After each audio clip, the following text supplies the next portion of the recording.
Alright, this is going to be the last recording I'm making of this. If it doesn't work this time, then you're literally just going to have to look at YouTube. Someone's done this, I'm sure. Now, let's exit out of all that. What you do, open this up, right click, open Radeon settings. This is where it'll open up to. Go to gaming, global settings. This is a bunch of global graphic settings you can set for all your games to use. So you know how you go into the graphic setting of each individual game and fuck with like the anti-aliasing or something if you need to make it run better. You can do it here and it'll apply it to every game. Pretty neat. You can hit a frame rate target enabled on it so that your graphics card's not trying to push more frames than your screen can handle, because that can cause tearing and some stuttering and stuff. Not to a huge extent, but it's a little noticeable.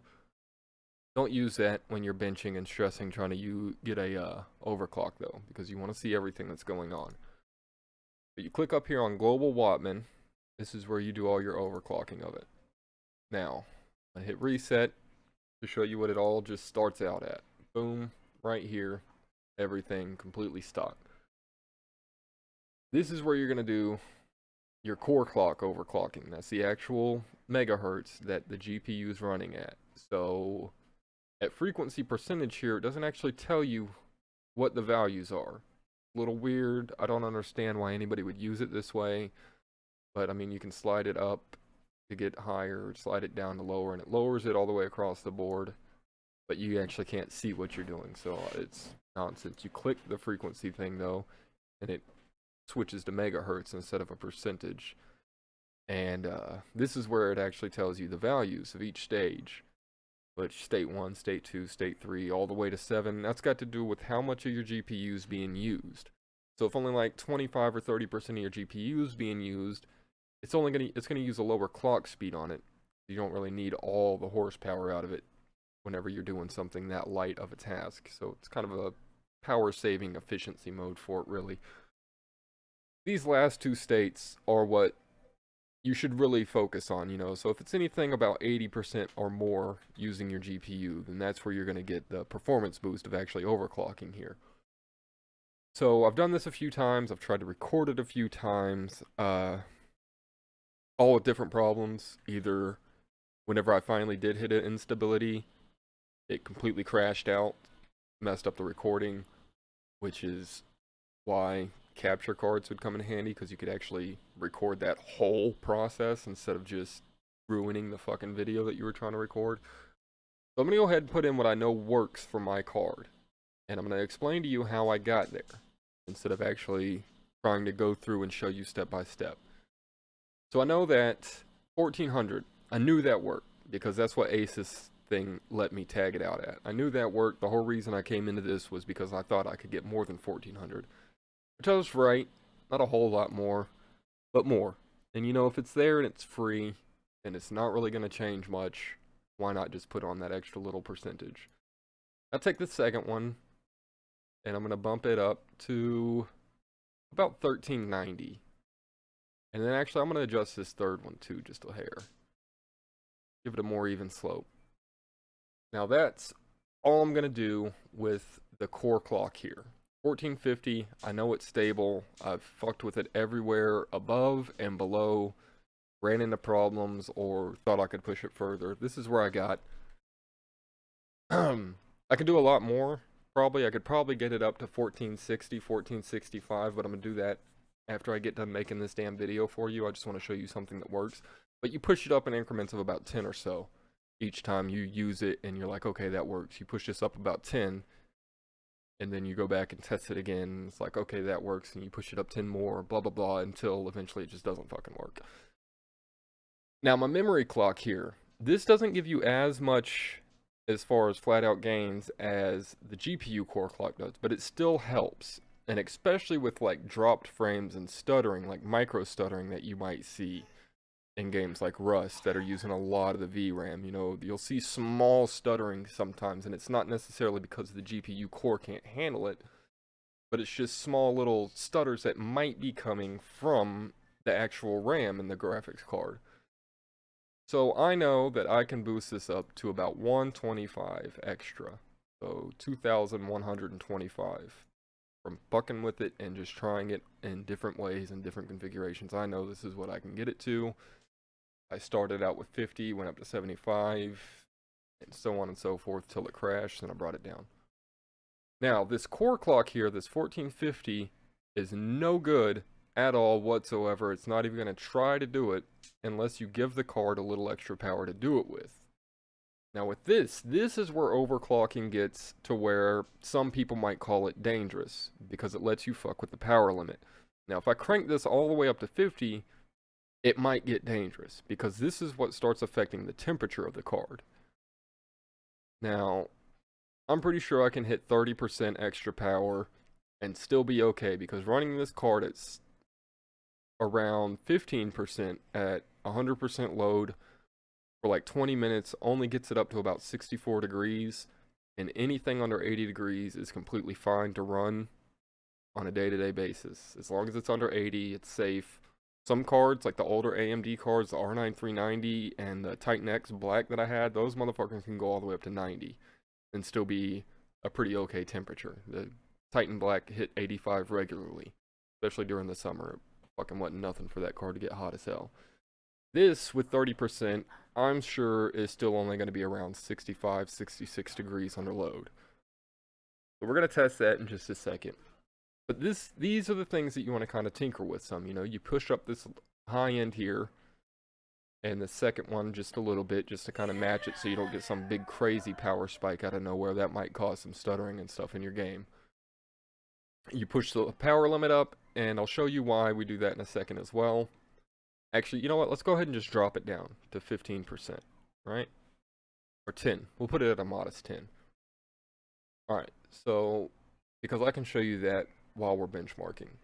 What we'll do, minimize all this. I use Heaven, the one that you think looks so amazing. It's a benchmark. It's from Unigen. When I open it, it'll actually show it. Unigen Heaven Benchmark 4.0. Google that, download it. Should be the first thing that pops up.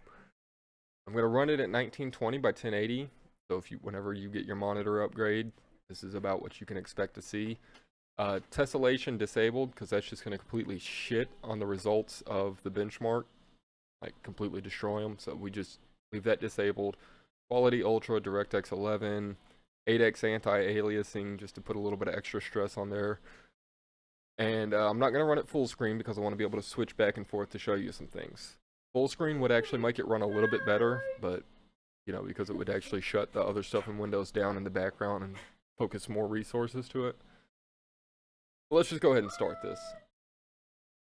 It's loading up, blah, blah, blah. Double check and make sure I'm recording. Yep.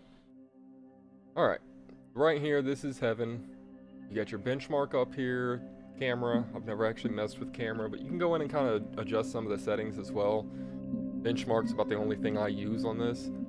You can see up here in the top right of it, it gives you a current FPS counter. And it tells you what your graphics card is set at, which right now it says 1310 and 2000.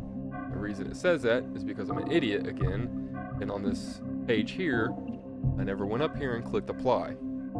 I got all the way through an entire benchmark in one of the videos that failed before I realized I didn't do that. I'm going to click apply, minimize this back out. Now it's registering the overclock, 1450, 2125. I'm gonna let it run for a second, let the graphics card kind of warm up, hit its stride. We'll open this back up and scroll up. Now what you'll notice is this green line here represents the GPU core, which is what we're trying to overclock the most. We have it set to 1450, but it's only hitting around 1270, 1275. The reason it's only getting up that high is because it doesn't have enough power going to it. So we'll bump this up to 21. Now we'll see it right here, 1154. For some reason it's just dropping.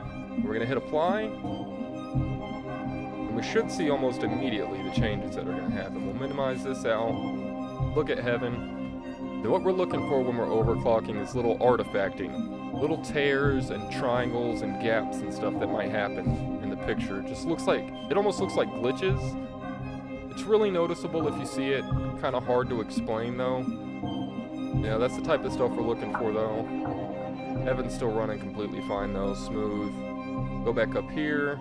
Now we're hitting up into the 13, so on and so forth. And our temperatures are still good, 62. Completely fine temperature. We're gonna take this, push it a little bit further, not to 32.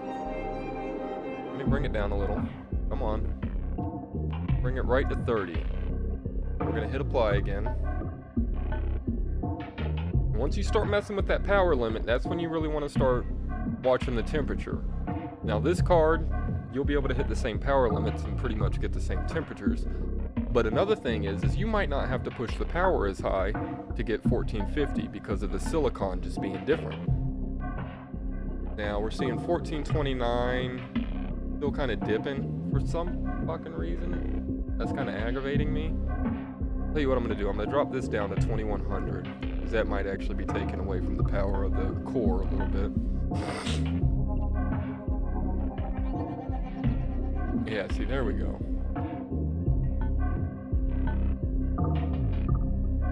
I might even drop this back a little bit more. We'll say 2075. Why? Yeah, see, now we're getting up into 1415. It'll load in a little bit quicker. We'll switch back over. Look at it a little bit. Everything still looks pretty good. 170, you know, FPS. We're not seeing any of that tearing or glitching shit that you would. It would be really, really noticeable. Just put it that way. Or another thing that might happen, which has happened to me a few times while doing this video and just pushing it and trying to stress it, is complete crashes. Which is what happened to your card. It just seems like the NVIDIA cards I had that I was testing before, when they would do it, they would kind of boot back up afterwards. Whereas this AMD card, once you push it to its limit, it's just like, no, I'm fucking done for the day. You're gonna have to restart your computer.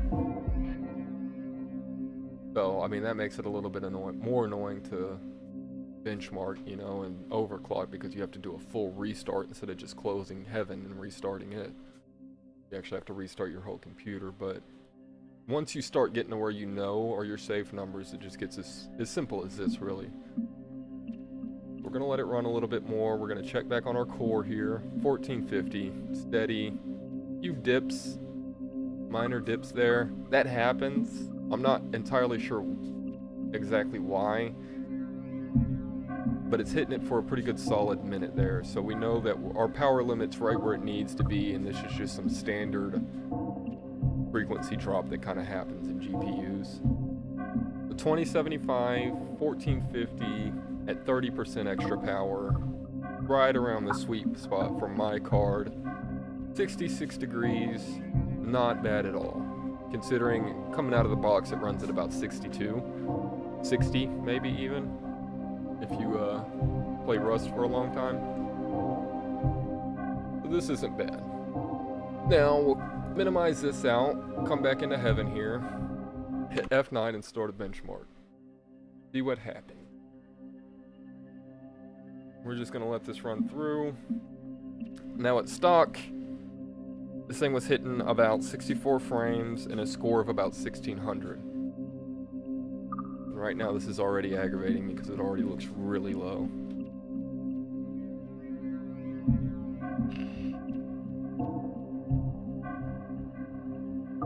What I'm expecting out of this is about 75 frames and a score of about 1800. We'll see if that happens or not, and if not, we'll go in and kind of see why, and then I'm gonna end the fucking video because I'm tired of restarting this shit. It's like take 6 at this point.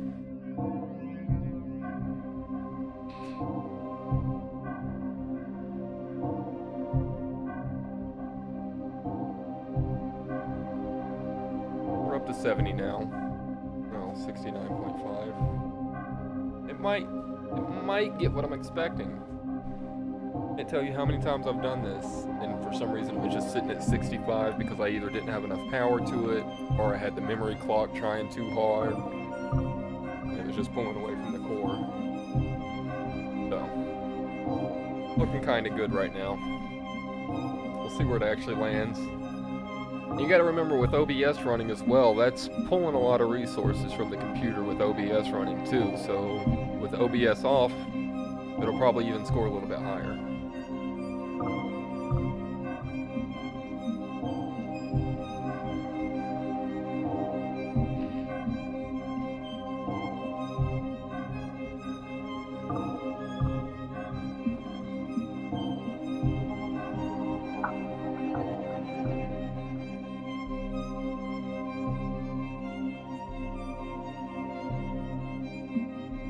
As we're doing this, we'll see what type of bullshit message you sent me now.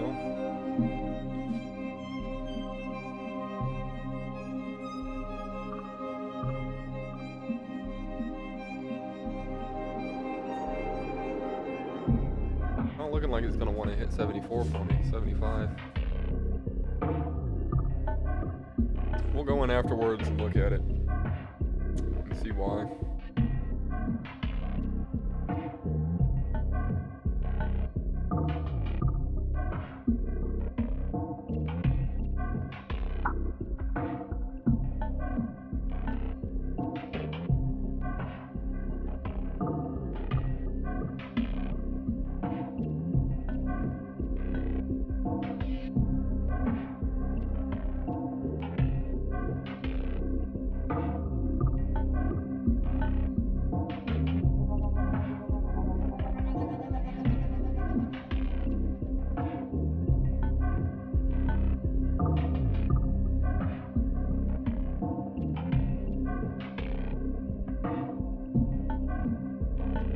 Oh, we're up to 69 now. Giggity.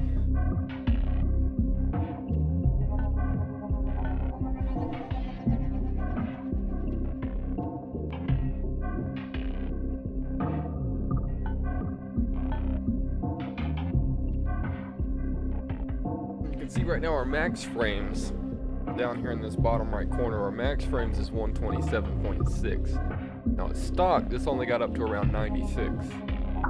So already the max frames are way higher. The minimum frames is still about the same. But on average, you know, we're getting more. As of right now, we're getting a little over 5 frames per second more. And our max frames is dramatically increased.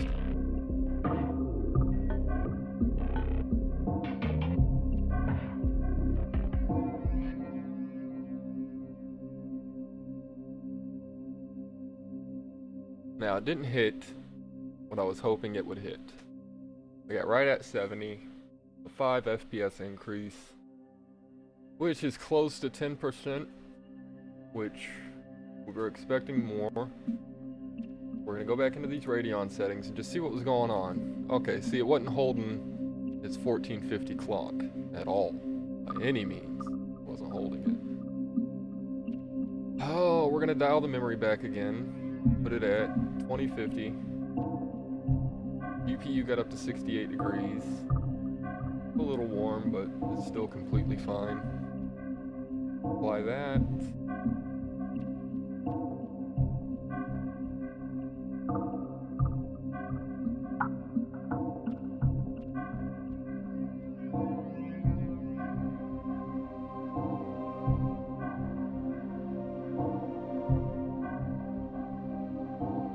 Yeah, it looked like it might be what it took to level it out there. Dropped it another 25 on the memory.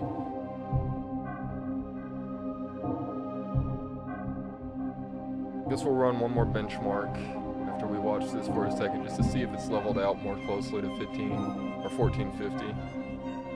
A little drop there. That's an okay drop. This look pretty low there. I don't want to see it drop that low. This is fine. It's looking like it might actually maintain its clock now with the memory dialed back that much. We'll come back in here, run another benchmark, see how it goes.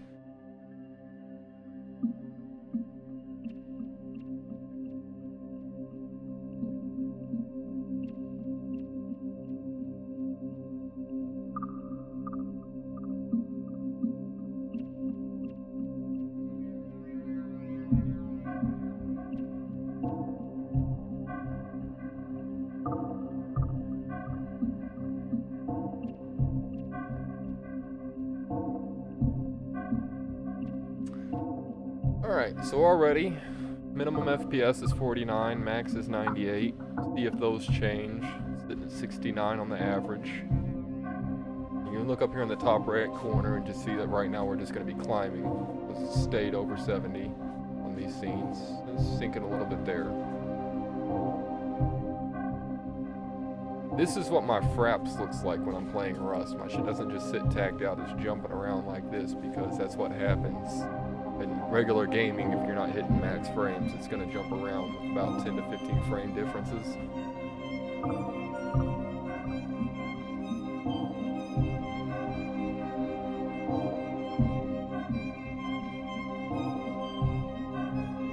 So our minimum dropped down to 36 and our max is at 98. The minimum's way better, the max hasn't gotten as high as last time yet.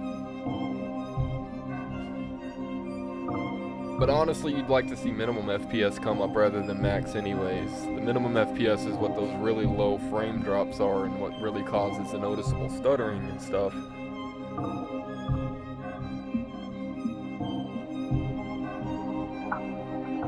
Let's see how it settles.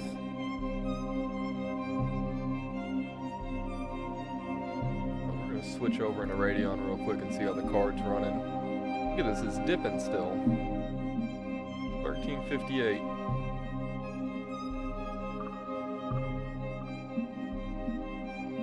Turn the memory overclock off.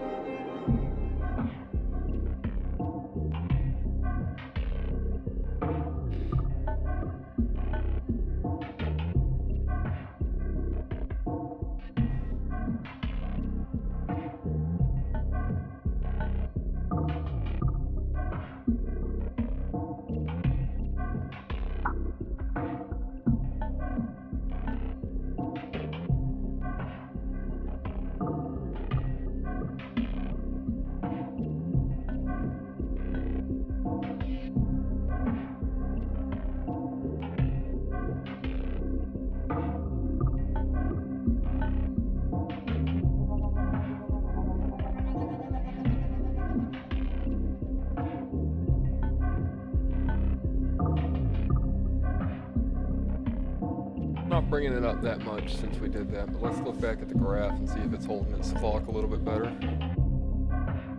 A little bit, a whole lot. We're at 68 degrees, we still have 12 degrees to play with this at. Let's kick it up to 35.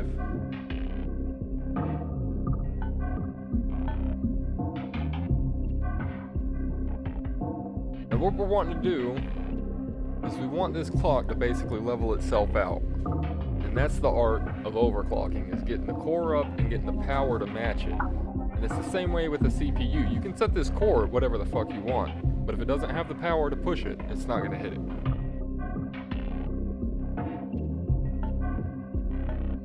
Now, it looks like it's just idled out at 1450, but go back into the benchmark and just watch it for a little bit.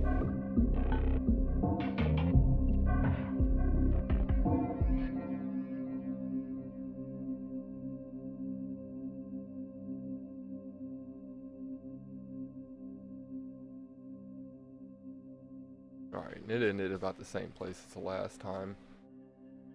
Alright, let's close that. Let's just let it run on this. I'm gonna watch. Yeah, see? Nice flat line. That's what you want.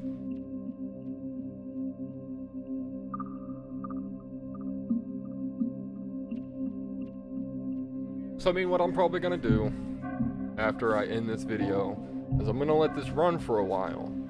I'm gonna make sure that temperature doesn't climb anymore. And if it doesn't climb anymore, I'm gonna push the power to about 40%. And then I'm gonna try to get my memory overclock back on it. And like I said, as long as you stay under 80 degrees here, you're good. That's the mark. 80 degrees is the mark where you can push it to. After that, I mean, it'll run up to like 100 degrees, I think it'll still run, but after 80 is where it'll start to diminish the lifespan of the card. Which, I mean, these things are rated to last like 10 years almost anyway, so it wouldn't be like a very noticeable difference, but that's where people say that after 80 degrees is when it actually starts to fuck with the life expectancy of it. So anything under 80, safe. Well, Good to go. Alright, yeah, that's staying leveled out. 1450. The temp's looking pretty good. Not looking like it's going anything over 68. I'm gonna push this up. And I'm gonna keep tweaking with it a little bit. This is how I do it. I'm gonna keep fucking with it for a little bit. And I'll just tell you where I got it to. As far as all that goes, that's what you do.